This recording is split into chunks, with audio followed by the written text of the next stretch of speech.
I'm so glad to see you. I'm glad to see you too. How's it going? Great. I feel like now we should lead with the raccoon story. We started talking about raccoons and we were talking about how great they are. And that reminded me that my friend Phil, who lives up the street, he lives like on a hill and his wife's name is Jill. So it's Phil and Jill who live up the hill. He's out on his balcony and there's this tree that's about eye level, but it's like 30 feet up off the ground. And it's like late at night. He's having a glass of wine. He's trying to relax. And there are these two raccoons out on a branch of this tree, like 30 feet in the air, but at his eye level, like right there. And it's just two raccoons fucking on this branch, 30 feet in the air, like 10 feet away from him. And so he gets out his phone, of course, because he's like, well, I'm going to record this and send this to all my friends. And then this third raccoon comes out on the branch to try to get involved. And it's like, yes, this is my scene. Like, I'm getting involved with this, but that's too much weight for the branch. Oh my! So the branch starts to break. Then all the raccoons start screaming and trying to grab onto the branch that's falling until it finally gives. And all of the raccoons just fall 30 feet and just completely eat shit and start screaming and running away, like into the night. Oh my God. This sounds hyperbolic. But when he sent this to me and like we have like a text thread with all the families that live on our block that we're close with, I think it was the best night of all of our lives. And like we have kids, we all have kids without qualification. And I'm saying that it includes the day that my kids were born. This was better than that.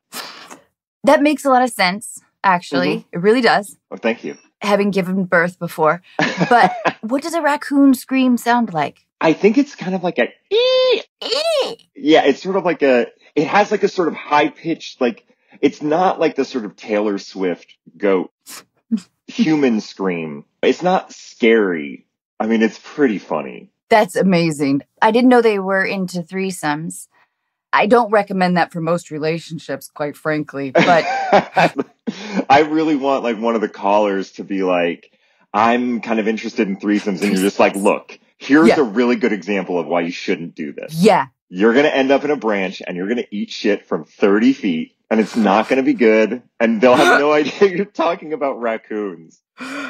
Actually, like, I could see why that was a highlight of maybe the last couple of years, for sure. Oh, definitely. Definitely the last couple of years. I was going to ask you about twins. Oh, yeah, do it. What is that experience like? I was worried about having twins. I had a hard time getting pregnant, so I was on a hormone-boosting medication, and apparently that increases your likelihood of having twins. Oh, okay. And I wanted to be able to control my child. I was worried that they would have, like, a same mind. They would team up against me. They would have, like, a secret language. What's it like? Is it like that? It's not, because we had fraternal twins. Were you on Clomid? Yes. Yes, I was. There we go. Yeah. Nice. Timothy. I remember this from like all the kitchen injections we had to do. No, we had a hard time getting pregnant as well. So we like did IVF. So the twins thing itself wasn't a shock because we like put two in there. You know what I mean? Yeah, gotcha. I think that's the term the doctor used. It's almost 10 years ago now. But I remember he was just like, we're going to put two in there. And it's like, I think there should be a more technical term for that. And he's like, nope, that's what all the doctors got together and came up with. So it wasn't a shock, but having twins is, we can preface it all with, it's great and it's beautiful.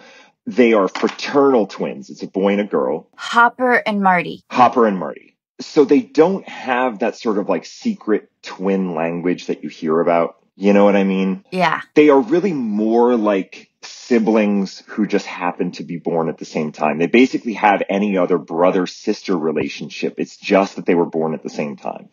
So the positives of that are, you know, one's not older, so one's not like looking at the other one being like, I don't want to do that baby stuff. Like they're into the same stuff at the same time, which helps.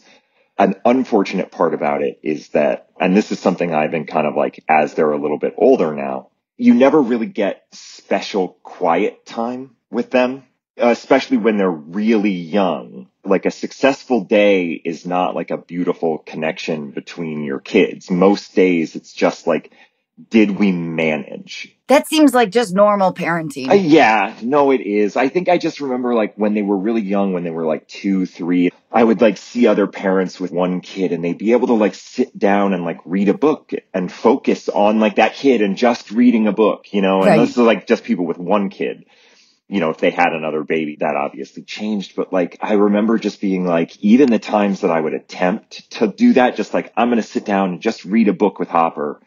Your gaze always ends up in the middle of the book, like looking around just to make sure that that other one's okay. That makes total sense. You have one, right? Yeah. And now I have 2 stepchildren that are teenagers. Whoa. Yeah. How's that going? It's awesome. They're great. They're all really great together.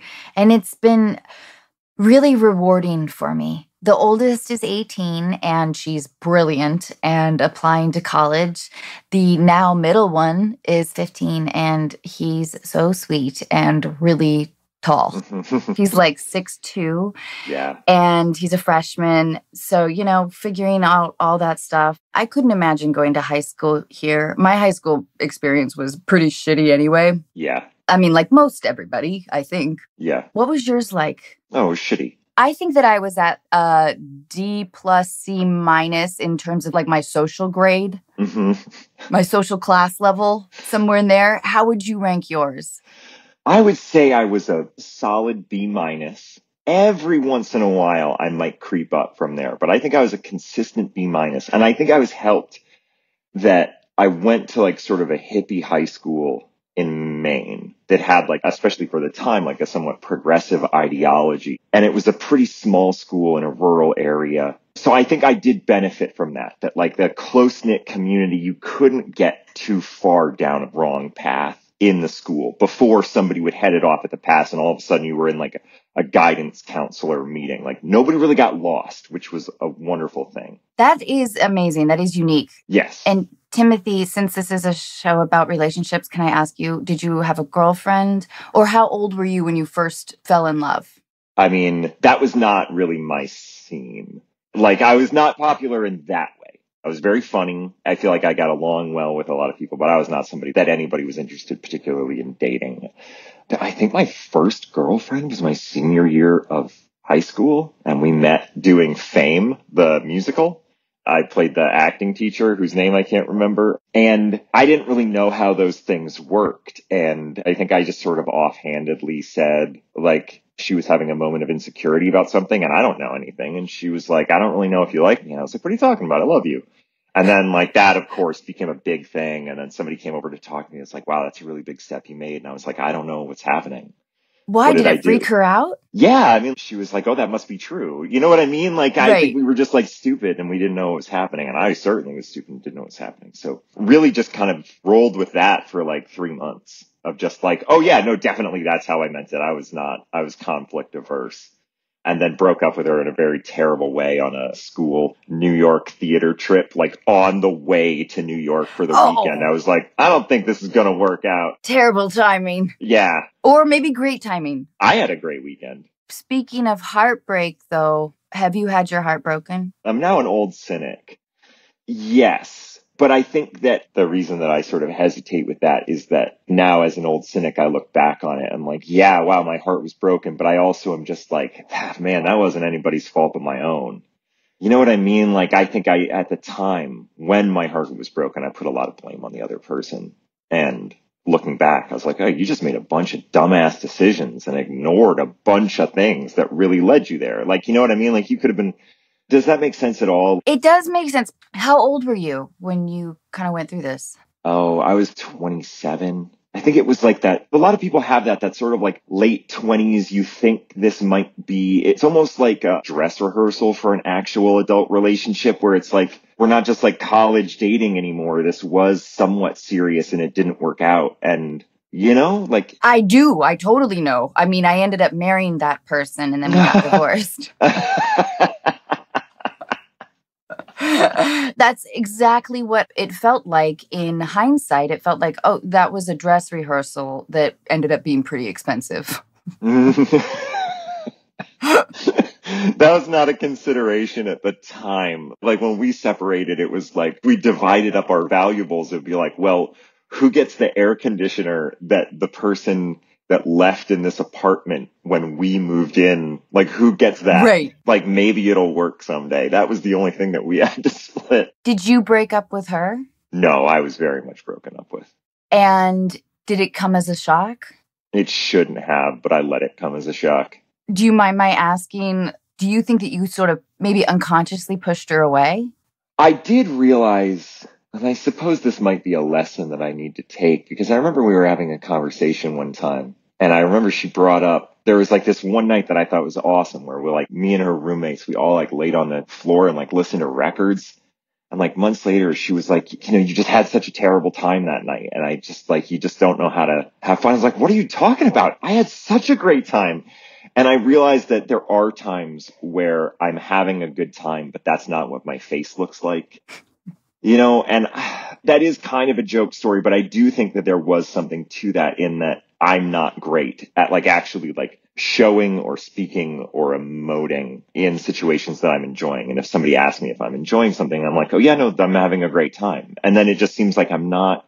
And then it gets the more you say that you are, the less it sounds like you are. I mean, like, I think ultimately in this relationship, it was just like we got together when she had a boyfriend, and it was like a very young thing. We both made very young decisions, and it was a bad decision, and I put too much on it, and I put too much on it way too quick in a way that I don't think they were interested in. But then also they were doing the thing of like, well, let's just see where it goes. And I was just like, I'm good. Let's just do this.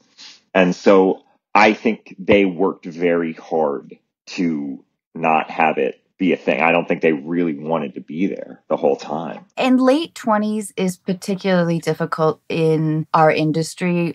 For me, it felt like I just wanted that part of my life settled. I think there was so much uncertainty moving from, job to job, trying to get work all the time, like really having my foot on the accelerator in that way. So I just wanted that part kind of put to bed. And I think that a lot of people, like when we talk to our listeners, I think a lot of people in their late 20s feel the pressure to be decisive about their partner. Right. It's a vulnerable time in life, I think, late 20s. So how did you get over it then? If it came as a shock to you, was it like a gut punch? Oh, yeah, no, it was bad. It was bad. Did you try to get back together with her?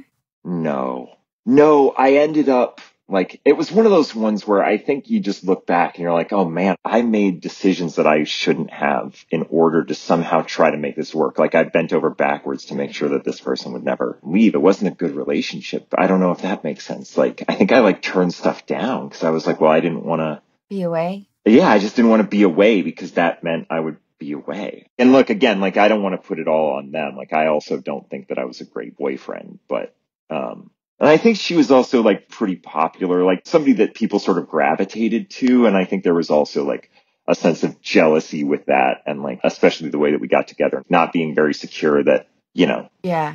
Yeah. Totally. And how long have you been married now? 13 and a half years. How did you meet your wife? We met in Chicago. We met through my friends, Kingsley and Jody. It was a guy that I worked for who was like a technical director. He was a writer. He was living in LA, and he and his wife moved back to Chicago. They had gotten sick of LA, and they moved back to Chicago, and I met him working on like set crews for plays. And she was in a fundraiser play with my wife, who was an actress in college, but the life is not for her. Like, you know what I mean? Like that thing, like the nothing's ever settled. Everything is chaotic. Yeah. Like that's not her deal.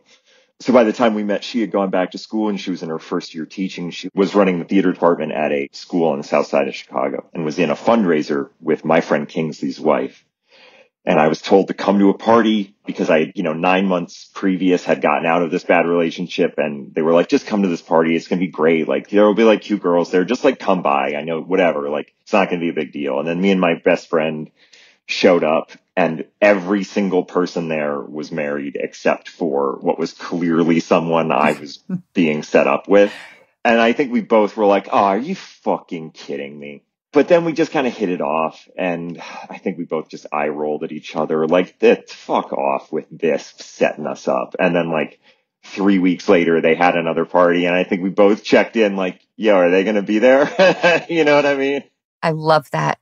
You seem like a really pragmatic person, sort of even-keeled, straightforward. I'm just trying to sum you up in a few words. Would you describe your wife as having a similar personality? I don't think either one of us is somebody that minces words. And again, I think this probably goes back to like, this is a conversation that we have a fair amount about, that I probably should mince words every once in a while. I feel like I've been told a few times that I could probably deliver information maybe in a more gentle way sometimes. You're going to be great with the callers. No, you are. You are going to be great because you're wonderful. Sometimes to a fault, we can be very direct. I've talked sort of at great length about, like, I think our kids were born under similar circumstances, like very early. Yes. And there's that very natural thing, I think, to want to make sure that they are physically safe after going through that. And so I think that led to us holding on a little bit too long to that thing. You know what I mean? Yeah. Timothy, do you mind my asking, were they in the NICU? Yeah, they were in there for like 2.5 months. Yeah. Jack was in there for a little over a month.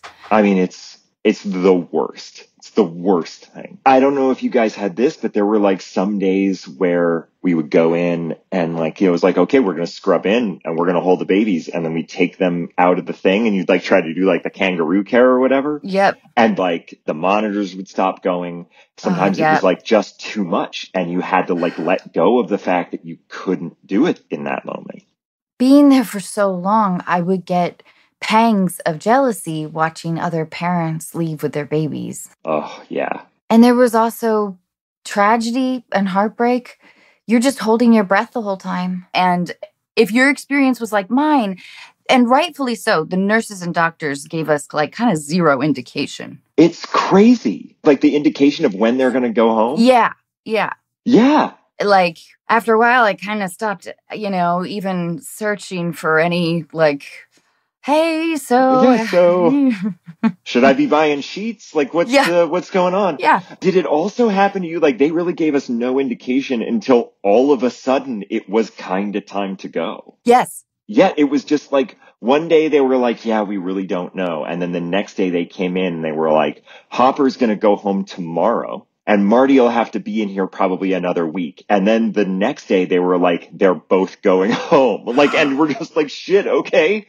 Yeah, definitely. We're very prepared for that. Totally. Yeah. I wanted to ask you about how your marriage sort of survived that time. Oh, God, I don't know. I would say that the whole experience brought Chris and I closer for a while. He was really supportive. Yeah. You also just focus on like the here and now. And it's like, okay, we are now leaving the hospital. Do you want to go get Mexican? Yes. Like it took a while to sort of like de-stress from that time. I don't know how it did. I just think that, I mean, like we now like go see a relationship therapist and stuff. I feel like a lot of people do that. And so that helps. But I mean, I think at the time it was just like, put your head down and get through it. Like in that way of just like, it was so focused on them that we weren't really thinking about it, which I know saying that out loud probably doesn't sound super helpful. No, because I totally understand. You're just dealing with the practicalities of daily life on an intense level. It almost seemed like that was like a luxury that we just didn't really have. Yeah. And we also, again, like because this is us, we figured out that like at the beginning, like basically I had to leave the set of Veep the first season. I had to like leave about a week early. She had gone into the hospital and I left in the middle of the 7th episode out of 8. I was just like, all right, well, I'm leaving Baltimore and I'm going back to LA. And apparently these kids are going to be born in 24 hours. Then like, 2 weeks in the hospital, she gets released. I go back. I film whatever was left from episode 7. They rewrote episode 8 so that I kind of wasn't in it. If you ever go back and like rewatch episode 8, like I'm really not in it. And that's because like I went back to Baltimore, worked one day, went out and had dinner with everybody that night. And by that night, Annie had gone back into the hospital. She was home for like a day and a half and was like, I don't feel good. Went back into the hospital. I flew back to LA. I landed like noon on Sunday and the kids were born at midnight. So I guess like the good news was I was just off of a job. I didn't need to be anywhere. And it was just the two of us dealing with the NICU. And it was just the two of us once the kids came home for like 4 months. That was all we did. That's what we focused on. And I was in the position where I could, which was nice. But that was also like, yeah, there were only the practicalities in that first little bit, especially with the 2. I remember watching new parents come in. They had the same shell shock, like just ran into a wall look that I must have also had for a while. Mm-hmm. And it was also interesting because like all walks of life have this commonality that is just terrifying. Timothy, thank you for talking about this. There is always a thing. There's always like a shorthand that I feel like you have with people when you're like, oh, your kid was in the NICU for a long time. Like there is a shorthand there that you just immediately get to like go to like, you know what this very specific thing is like. Yeah. Okay, let's talk to Donna first. This episode of Unqualified is brought to you in part by Living Proof. My dark roots are usually the first clue that I'm not a natural blonde, and eventually I get to the point where I'm unable to ignore what's happening. You can only wear a baseball hat for so long. Not wanting to go anywhere, I turn to my husband to fix the problem. He carefully follows the instructions in my store-bought color kit and tells me to leave the mixture on for no more than 25 minutes. Of course, I know better, and I set the timer for 40, much to the dismay of my new colorist. There's no one-size-fits-all solution to hair woes. That's why Living Proof develops game-changing, award-winning formulations that are tailored to unique concerns like frizz, curls, scalp care, thin hair, and damage. Founded by a team of scientists and hair experts, each Living Proof product is scientifically engineered to solve the toughest hair problems without any need for baseball hats.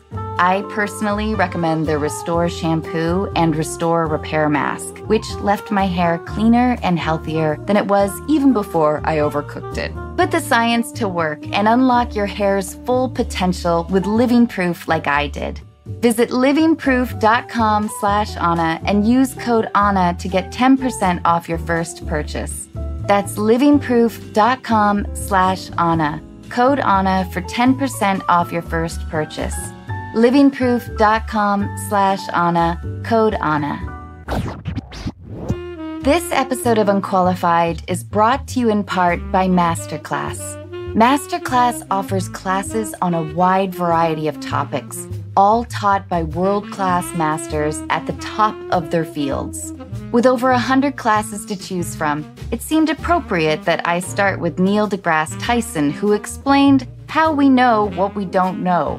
Taking the hint, I moved on to Judd Apatow, who described what it's like working with actors, and Yo-Yo Ma told me how to get ready for a performance. Gordon Ramsay taught me how to make ravioli, and Tommy Caldwell showed me the footwork techniques I'll need to know before I free solo El Capitan. Each class is broken out into individual video lessons, usually around 10 to 15 minutes long, and you can watch them in any order you like. With Masterclass, that thing you've always wanted to do is closer than you think, and you can explore your interests anytime, anywhere, and at your own pace. Lessons are accessible on your phone, tablet, Apple TV, or computer. Wonder how your idols got their start and what continues to excite them? Whatever you're interested in, there's a masterclass for you. I highly recommend you check it out. Get unlimited access to every masterclass, and as an Unqualified listener, you get 15% off an annual membership when you go to masterclass.com/Anna. That's masterclass.com/Anna for 15% off Masterclass.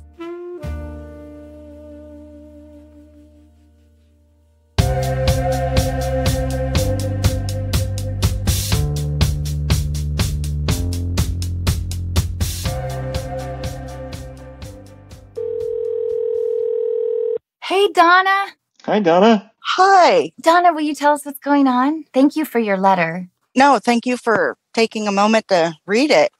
Yeah. So a few years ago, just as COVID hit, a divorce happened in my life. Wonderful timing. Yes. I took COVID as the perfect time to get away from the coupleship is what I call it. But It's like I'm ready to go out and just meet people again, but there's a lot of issues lingering, i.e., trust issues. And then during that time, one of my coworkers was constantly on the apps and literally getting catfished like every couple of days. We had to Google image search people and stupid, ridiculous things that you just say. I'm just like, girl, this dude's not real. This dude's not real. Oh, the dating app world is a total mystery to me. And we talked to a lot of people about it. Will you tell us, if you don't mind, Donna, a little bit about your divorce? Is that all right? Well, it's still what we call in the process. I moved halfway across the country just so he can't just show up at my house anymore because he decided to leave us. And now he wants to come back. And yeah, it's still at that place where he's trying to reconcile. Yes. He decided to leave us, me and my family, said, bye, that's it, we're done. Then give it 6 months or so. And then it's like, I should have never done that. Let's get back together. And I'm like, dude, no. You can't just up and move in with someone else and then go, let's get back together. No. Well, congratulations for being decisive and strong and going through divorce. I mean, I've been there. I read the book. But yeah, so I understand. And it's just been rough. How long were you guys married for? Let's just say a really long time, to the point that it really kind of sideswiped me.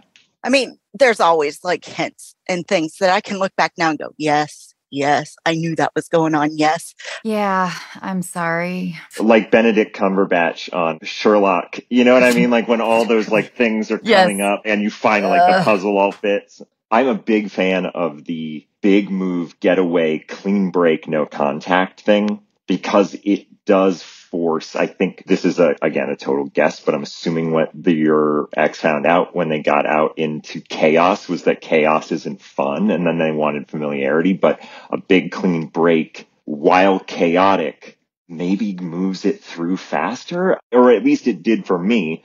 The clean break was it's almost just like on Succession when he hyper decants his wine. You're basically hyper decanting all the post breakup stuff. And so I'm a big fan of that move of this is what's best, a clean break, a long way away. Personally, I think that's a great move. Yeah, it was.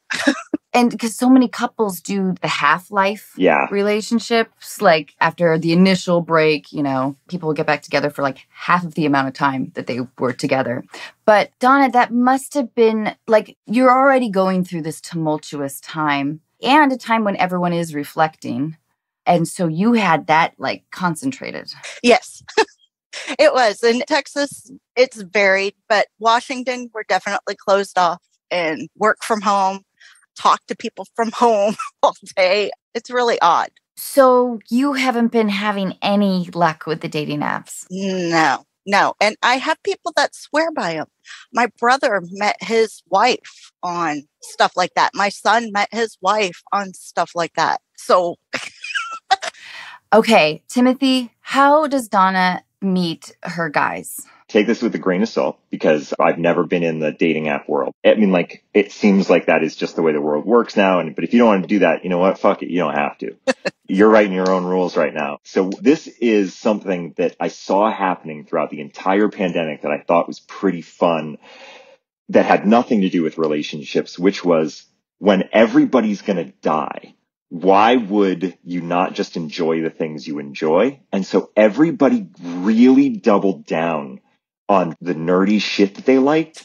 And that I have a cousin who got real into building model airplanes, out of paper and cardboard off of plans that he found on the internet, and building an engine and a remote control thing and going out and flying them. And it wasn't oh, I do this nerdy thing. It's kind of embarrassing. People are now just owning the nerdy shit that they love. I got real into golf statistics. I don't care if you think that's dorky. I love it. So I guess there's that part of me that thinks, figure out whatever that super dorky thing is that you really love. The great part about the internet, you are going to be able to find a community of people who maybe are into that. And maybe that would be a good place to start. Like you want to make like a crocheted meme of something. You can find like 6 other people who are into crocheting memes, especially coming out of COVID. Maybe that's like a way to ease into like finding more people to talk to that are like-minded. And then out of that, I feel like the friends of mine that I have, like I have a friend who's going through a divorce, and the dating app scene for him is a nightmare, but the people that he meets that he actually thinks are okay, he didn't meet through that. So I would say just like try to find a way to get out and into a group of like-minded people in person. That's my best advice. But again, I am a dummy. No, I think that's great advice. Donna, do you have thoughts on this idea? Like, what nerdy things are you into? Literally everything. Just you name it. I probably have talked to someone about it at some point. I used to do like Comic-Cons. I used to go out to concerts and everything.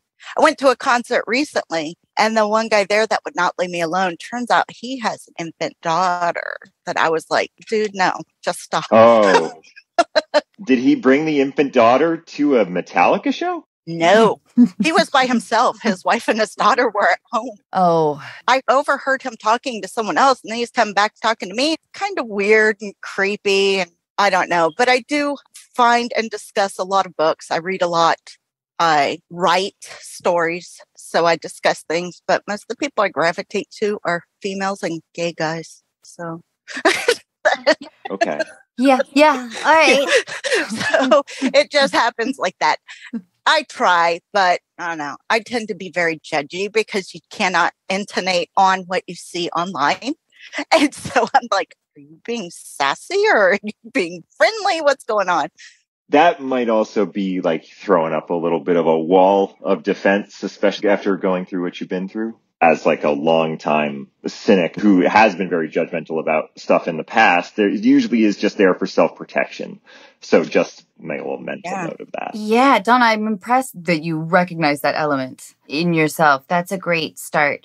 Timothy, what do you think about the idea of giving or of actually getting compliments? I was told that most men don't receive very many, and when a woman compliments them, it usually catches them off guard. Kind of like a compliment outreach.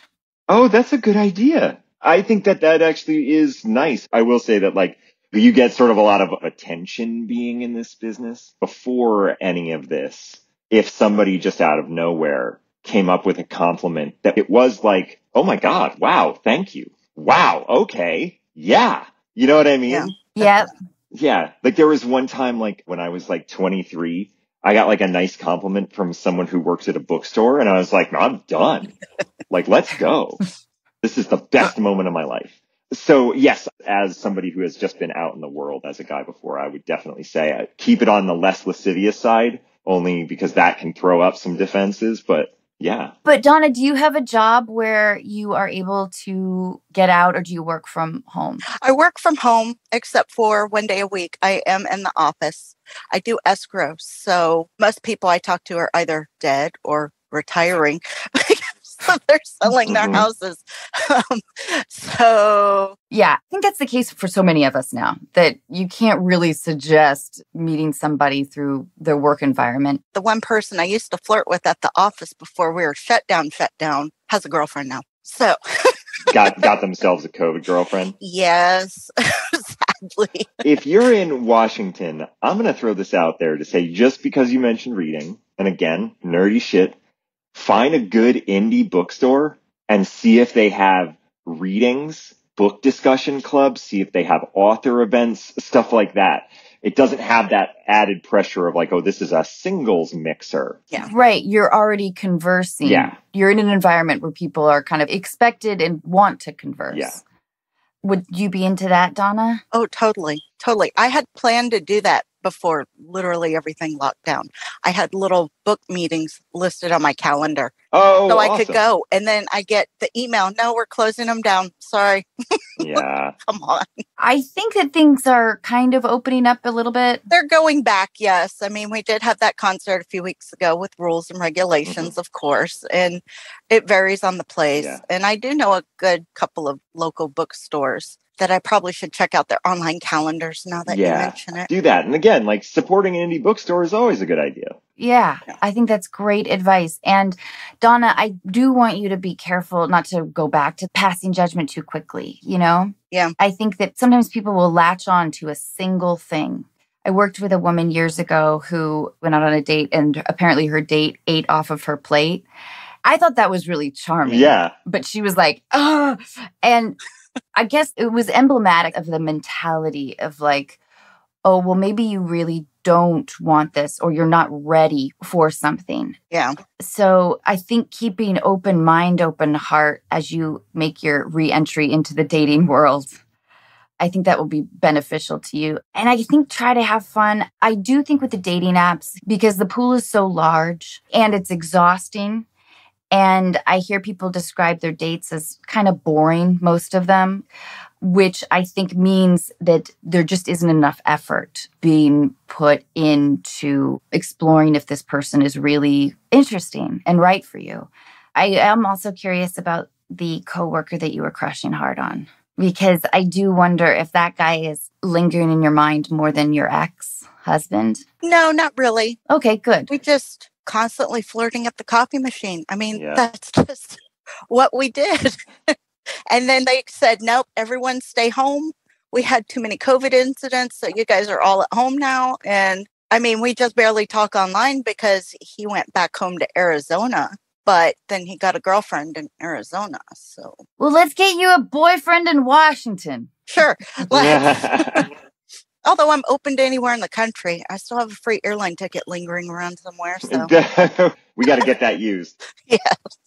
Are your kids older? They're all adults except one. She's still in high school. Okay. Have you expressed to them any of this? And would you feel comfortable, or would that be too weird? No, we're oddly like roommates, sort of. We just label everything as ours, and we just have open discussions all the time.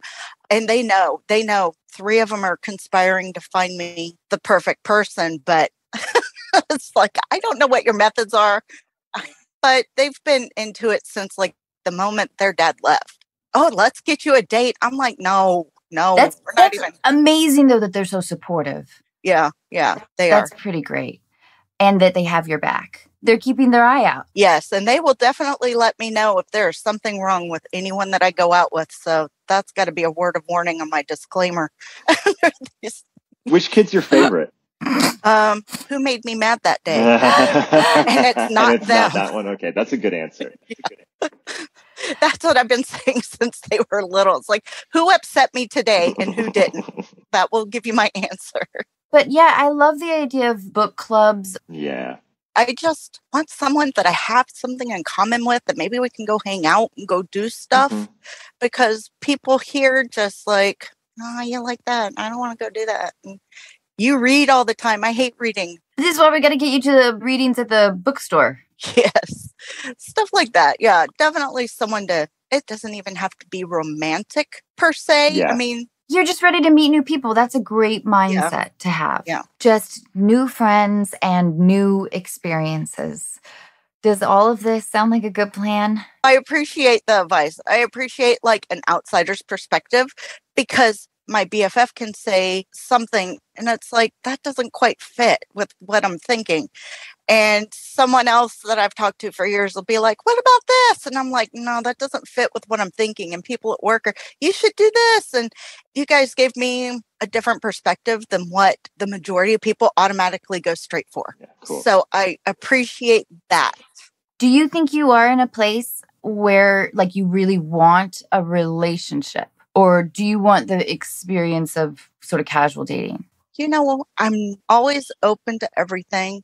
I'm not going to shut myself off should something magical happen. Mm-hmm. And so I kind of just would prefer a slow ease back into what I call real life, as opposed to let's jump in and go do all these things together. That's not me. Yeah. I like to get to know someone. I like to make sure we have a lot of things in common and there's not something lurking underneath, especially, the last one.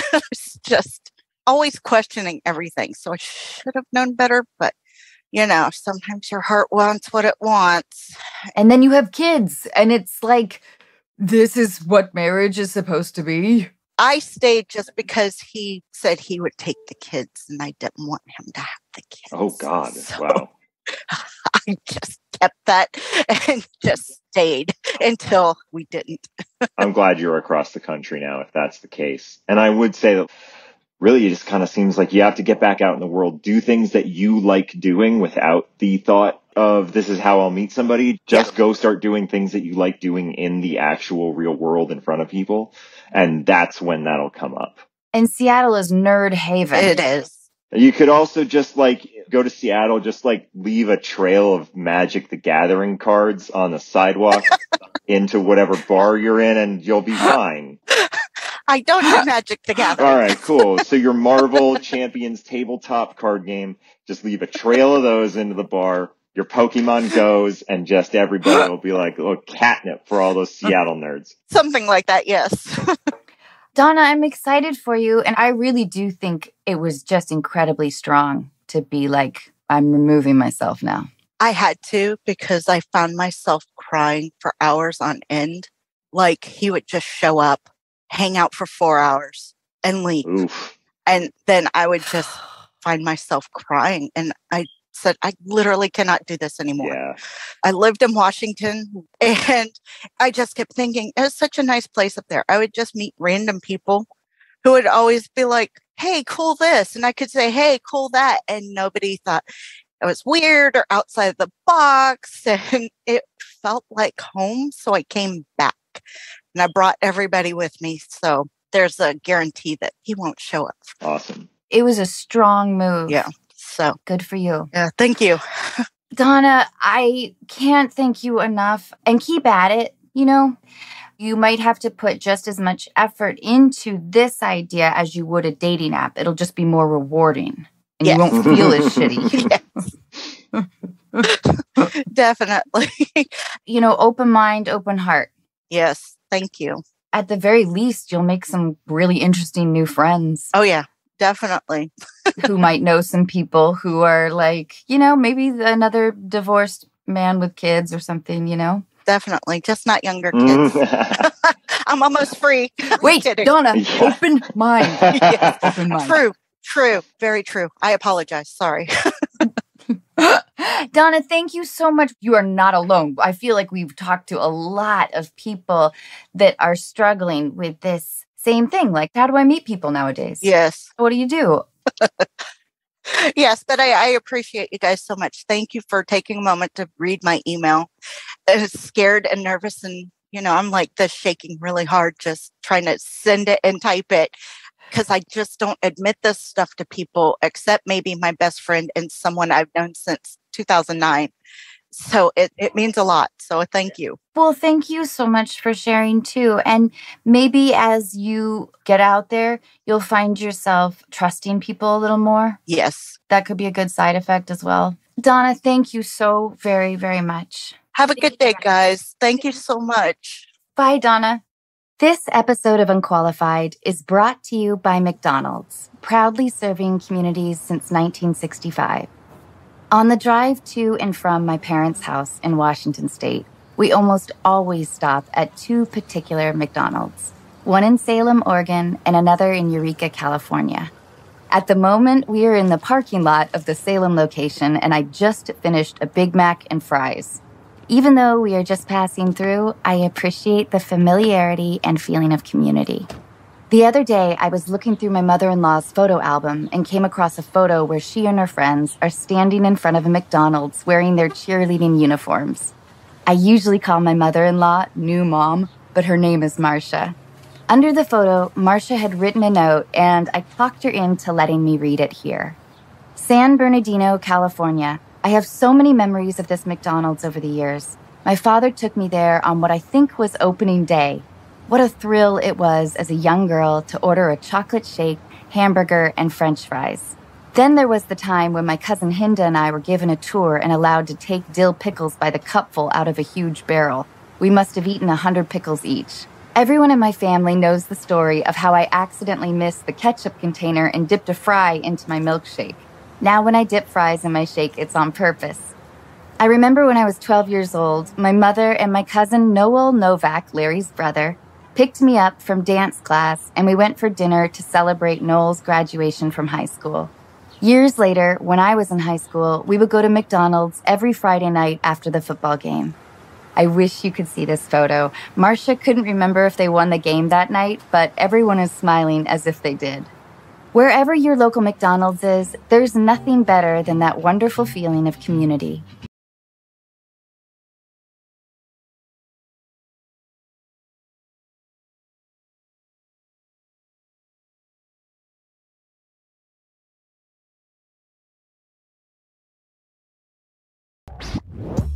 Okay, Now Listen is a bi-weekly podcast brought to you by Netflix and Strong Black Lead.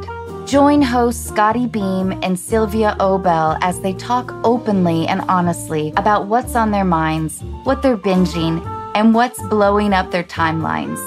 Scotty Beam is a media personality, music enthusiast, and wing connoisseur, while Sylvia Obel is a culture writer, producer, and lover of Beyoncé. Together, these best friends cover everything from how to be a hot girl and the music that's got them ready for fall, to the viral hits and their favorite classics. It's a podcast by and about Black women who love all things Netflix and way beyond, with exclusive celebrity interviews like Issa Rae, Tia Mowry, and Zendaya. New episodes drop every other Thursday, so subscribe now wherever you get your podcasts and follow @StrongBlackLead on all the socials to stay up to date. This episode of Unqualified is brought to you in part by Ring. We all know Ring for their amazing video doorbell and security cameras, but did you know they also make an alarm? Ring Alarm is a powerful, affordable home security system that provides safety and peace of mind whether you're home or away. It works on any type of home and has sensors for motion, doors, and windows. Whenever anything is detected, you're immediately notified on your phone. It even offers protection from flood, freeze, or fire. At our cabin in Washington State, we use our Ring alarm in combination with their doorbell and security cameras. It's nice to know what's happening up there, and at one point we did catch a deer eating our bushes. Usually, we just check in to see the sunset. Ring Alarm is literally the same professional monitoring and same protection you get from more expensive companies, except you get an entire year of Ring for the same price as a month. I can tell you firsthand that it's incredibly easy to install yourself, but you can always have a Ring team set it up for you.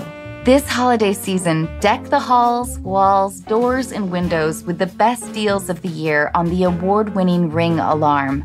Go to ring.com/unqualified to get a great deal on a Ring Alarm security kit today. That's ring.com/unqualified. Hey, Amber. Hi. Hi, Amber. How are you? I'm great. How are you guys? We are great. Thank you for your letter. Will you tell us what's going on? Yeah. So basically, I feel like I have a lot of friends who take like maybe at least a day to like text me back or sometimes longer. And it feels like, gosh, do you guys not care? Or is this kind of like our society now where you just are taking a long time to get back to friends? And these are people I consider like my best friends. And I don't want to, make a big deal like, why aren't you texting me back? So I haven't really brought it up because I don't want to seem like that. But also it hurts my feelings. And then on the other side, I notice that those people, when I'm with them in person, are like glued to their phones. So I'm like, I know that some people just aren't around their phone and they get busy, but these are people I think are like addicted to their phones. So I don't know if that's just like, Amber, I feel like you could be talking about me. Totally. Oh my God. But okay, in your letter, you wrote, I noticed that my friends who are honestly addicted to their phones and are constantly on them are the ones that take maybe 1 to 2 days to respond. I wish it didn't hurt my feelings, but I find it hurtful or like I'm not important. So is there a specific friend like a few. Some are local, some are like childhood friends who like live out of state that I don't see as much. I would say there's like 5 people in my life who do this. Not necessarily one more than the rest. You know, the ones who live far, you don't see them as much. But also it's like, since we don't talk as much, like every day, it is kind of like annoying. And then there's others, I see them every week. So it's like, okay, but I see you every week and we're like best friends. So get back to me. So I guess it's just different for each person, but. And you haven't told anyone that this is how you're feeling? I don't say anything because I know people are like that. And I know people get busy. I forget sometimes to text people back. The only comment I've made is when we're in person and I'm like, okay, should I be on my phone? Because everyone's on their phone, you know? So I've kind of just done it that way. If they text me back, I'm not like, oh, you took forever. I just ignore it. That's really generous of you. I really appreciate my friends who, when I do eventually call them, they let me off the hook a bit. So I've had a couple of friends text me like, are you mad at me? Which is their way, I think, of saying, I'm mad at you right now because you're not texting me back. Yeah. And I feel like since they eventually do get back to me, I don't think they're mad at me. I think it is like a personality thing. And I have friends who do it and then I know they like forget their phone at home. They're that kind of person who just really doesn't care about their phone. And those people, I don't take it as personally. It's mainly like the ones where I'm like, I know you're on your phone 24/7. So are you just trying to be cool? Like, because today is like weird to text people back in a timely manner or, you know, so I don't know if I'm overreacting and it's like a lot of people are just like that. And I'm going to throw this out there that I saw a tweet a while ago that I thought was very funny, which was basically somebody saying, hey, I just got your email. I will respond to this immediately or in 6 months. And there is no in between. I love that. And I do think that there is something to that idea that, like, yes, we are on our phones all the time, which does mean that we are receiving far too much information all the time. And it seems like we should never miss a message. And there is also a thing of like, when you're on your phone, you're not actually actively using your brain. Like, let's say somebody that was going to text you back, all of a sudden that requires the thought to do it. And it's like, you need to actually process thought and put it into action, which is not something you can do while on a phone. But I don't know, because I am a lot of times this person. I am on my phone a lot. It's very stupid and I shouldn't be. And I'm missing everything in my entire life. And I understand that. But I will throw this out there. And this will have like a little bit of a nihilistic bent in that if somebody's just taking advantage of your feelings or, you know, like truly like ignoring you sort of like on purpose in like some sort of strange power play way, like that's not good. That's not like a good, healthy relationship to have. But give people grace in the sense of like, if they didn't text you back, like you never know what somebody else is going through. It is annoying when you're around people that are on their phones all the time. I would just say if you're hanging out with them, create a situation in which you force them to give them up. Like hiking? Or like invite them over to your house and make them put the phones in the bowl like Derek Jeter used to do so he never got caught doing anything bad or cheating on his girlfriend. You know what I mean? He's like, you can't have a phone in my apartment. And that way nobody will ever take a picture of me in a compromising situation. Like, do that. Like, don't be a dick about it, but just be like, no, we're going phone free for the next half hour and you'll get a 5-minute break where you get it. I love that. I love good rules like that. And that's the thing. I mean, like, if you really lean into it, it can like be fun. Let everybody know maybe ahead of time and get on board and just be like, look, we're just not going to do this. Like, we're just not going to do it for half an hour. And maybe that'll be a fun way to connect with people. But then also there is that part of me where I'm just like, you never know what else anybody else is going through. And I think too, we're at such an odd time right now too. Like, I've definitely lost touch. Like, I think early on in our quarantine, I was calling friends and having long conversations like I used to do when my boy was an infant, you know, because you're stuck at home all day long. But then I stopped doing that. It felt like I don't have any new information to say. I kind of didn't want to converse as much. But I do think people are in an odd time right now where it feels like there should be new and exciting things happening again, but the train is leaving the station very, very slowly. Yeah. I don't know if this happened to you, Amber, but like there were some relationships with people that I liked, but when all this happened, it just kind of went away and it was kind of fine. I guess what I'm asking is, are any of these people that you can just let go?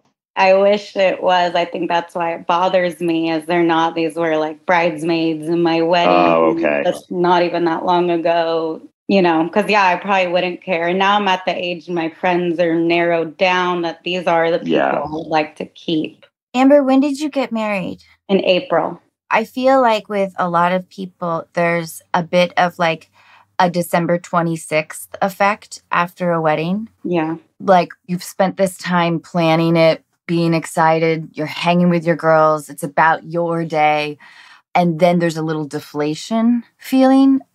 So just keep that in mind, I think, too. But I would also, if you see them in person and the timing is right, I would say, like, do you mind, like, if we, like, put our phones down for a second, approaching things with just kindness and gentleness? I would recommend against communicating in any kind of passive-aggressive way, like the "are you mad at me's." Yeah. I sent a couple of those to Anna when she didn't. Yeah. And she didn't even respond to those. And I know it's because I was passive aggressive about it. And so mistakes were made on my end and I own those.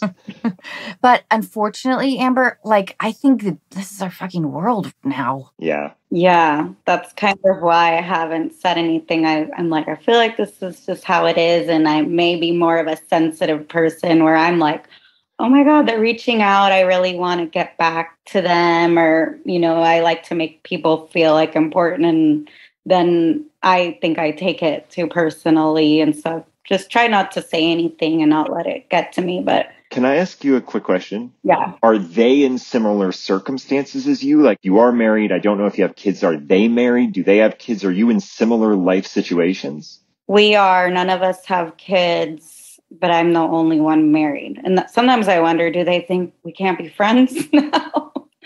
Oh, that's interesting. That is the reason that I asked, in that, especially if it's recent, I do kind of feel like there is a natural thing that happens with friends and acquaintances and even good ones, that if big circumstances change, it just like sort of tilts the axis of a relationship, not necessarily in a bad way, but like in a way that if you're the only one of this friend group that's married, there isn't necessarily a common life experience right now. Like they can't really talk to you about what it is currently like to be single, or, hey, can you go out? I want to go out on Friday night. Like, let's go do this. It has changed the nature of your relationship in that way. There's also other issues in terms of sometimes if somebody covets something that you have, then it kind of brings you down to be reminded of it all the time. Like, so maybe some jealousy issues. Is there a way, Amber, that you could start a group text with your bridesmaids and say, like, I would love to plan a girls' weekend? Yeah. And do it when there's no cell service. Do it somewhere where, like, find an Airbnb that like does not have Wi-Fi. You know what I mean? Yeah. Yeah. Yeah, I guess like my only hesitancy is like everyone lives in different places, and it was like hard enough to plan like bachelorette and in pandemic, But I would love that ultimately. Were you guys able to go on a honeymoon? We're about to go, yeah. Invite all those people to your honeymoon. Okay. Problem solved. I came here to fix shit. I didn't come here to offer some weak stuff. I came here to fix it immediately. Well, that's good that you're going to be able to get away. And are you looking forward to it? Oh, yeah. Because I do think like the time of isolation for some of us was lonely and boring. And for other people, incredibly stressful. But we did sort of become, because we couldn't see each other, sort of insulated. Yeah. And some of us, like me, are having a hard time breaking out of that. So just keep that in mind, that everyone's at these weird places in life. And like start casually planning a weekend. Like maybe a road trip or whatever is kind of practical without too much pressure. Yeah. Then it'll be great because you'll be able to reconnect with them. And also because you'll be able to communicate about something exciting that you guys are all looking forward to. Yeah, yeah. Unfortunately, I kind of feel like it is It is the world that we live in now. And I think that people will sort of reemerge kind of at their own pace. I do think if your friends are a little bit jealous that you're married and they're not, or for some reason you represent the pressure to get married, you just have to be patient with them, you know? We put so much pressure on ourselves with weddings. It was an awesome day. Your friends were there to support you. But you probably won't be friends with these people for the rest of your life. It's just the way life works. And it's okay. It's just what happens. Anyway, so those would be my recommendations. Yeah. Like phone call, tentatively planning a getaway, and patience. And I really like Timothy's idea of a party with phones in the bowl. Yeah. There's a phone box that has like a little timer that you can turn, and it's like a half an hour, and everybody's phones are locked in there. Yeah. I don't know where I heard this, that some people do at dinner. Everyone puts their phone in the middle. Whoever touches it first has to pay the bill. Oh, that's such a great idea. Yeah. That's awesome. I love that idea. That's reminding me of your idea. And I forgot about that. It's a great idea. Because, yeah, we all get that way. And I think I'm intentionally like put my phone down when my friends are around, but not everybody is thinking that way. And it's a good way to make it fun. I'm really glad you're going on a honeymoon. I think that's fantastic. Where are you going? I'm going to Kenya, Zanzibar, and the Seychelles. Whoa. Oh my God. Wow. Oh my God. You're going to kill elephants and giraffes? Oh my God. And illegally smuggle the skins back in. That's so incredible. Yeah. I feel like I've given you two really good yes. teasers. Clickbaits. Yeah. You invited the wrong person into this conversation. I'm so sorry. I love the hint of Jonah, though. But I think it is just rad you're going on this amazing trip. I'll throw this out there too. I do feel like people sometimes only think about you as part of a couple, and you don't get to do these things that you used to do when you were single, because then you also are now involved with this other person. You have to maintain that relationship. There's a lot of work that goes into that. So marriage can, in a way, be kind of lonely, because whatever time you were using to meet somebody or go on dates or whatever, or plan a wedding, is now just time that you now have off. So like in a way, even though your friends might not think this, like you are sort of in a lonelier situation in which like you have a little bit more free time, and they are all still out there. So there's that. And I would also just say the other thing of like, I would agree with Anna, because every time anybody's ever come up to me with like hey, how come you didn't return my text so quickly? I was like, man, fuck off. So I would say, yeah, I think the nice way of saying that is give them some grace. No, yeah, I appreciate that. I think I was wondering, like, is this just my friends, or is this? No, it's everybody. No, it's everybody. It's everybody. It sucks. Yeah. I don't think we communicate as well either, you know? Yeah, totally. We've lost a little bit of meaningful conversation, I think. Mm-hmm. Yeah. So, you know, keep all that stuff in mind. Yeah. Oh, but Amber, the best news is that you get to go on your honeymoon. To Africa and to the Seychelles. Bad I've always news for wanted giraffes. To go there. Yeah. Great news for Amber. I love this doubling down. Amber, I hope you have a fantastic time. Thank you. And do know that you're not alone. I think we've had a few listeners write us about this very same thing. So you're not alone, and we're all guilty. At least I'm guilty, for sure. Yeah. Thank you so much, Amber. Have a fabulous time. Thank you. Thank you both. I really appreciate it. Bye, Amber. Have a great rest of your day. Bye. Nice to meet you. Bye. Nice to meet you guys. Timothy, have you been to Africa? No, I have never been to Africa, because like when I was like in Chicago, like broke actor style, I didn't prioritize travel in any way, because I was like, oh, that's too hard. It costs too much money. So you don't even look to find out that tickets actually, if you are willing to sit in the back of the plane, they aren't that expensive. Or if you just saved up for a while and planned it, but I was bad at that. So any traveling that I've done has kind of always been because I got cast in something, and then I sort of got to travel. But when I got to travel, it was all for work. So, you know, someday I'd love to go. Yeah, me too. Mm-hmm. Is it slightly bittersweet to have like been a part of the best show that's ever been made? No, it isn't. That's very flattering that you say that. I love that people have that reaction to it. I was inside of it, so I can't judge it in that way, but I can say that there is absolutely no downside to having had been there. It had to end. It ended at the right time, and it needed to, because like, what is it going to go on for 40 years? What is it going to go on till I retire and then I would want it to be over? You know what I mean? Yep. Yeah. And also, like, if you look around in the world that we live in, like, content-wise, I don't feel like it's trapping like it might have been to have been on a really successful comedy in the 70s. And it's just like, well, that's it. Like, Right. we don't see you as anything else. That's kind of over. There's too much stuff. There's too much stuff that's being made to ever trap anybody in anything, because like, they're like, we're making so much shit. We need everybody. You know what I mean? All hands on deck. All hands on deck. So yeah, like, I miss it. Timothy, before I let you go, will you tell us about your podcast really quickly? Oh, yeah, so Matt Welsh, who's on Veep, played Mike McClintock. He and I are doing like a Veep rewatch podcast that we just started, that we plan to do during the pandemic when we had all sorts of free time, and it felt nice to think about this previous world, but did not start until everything started opening back up, and now we're like trying to manage schedules.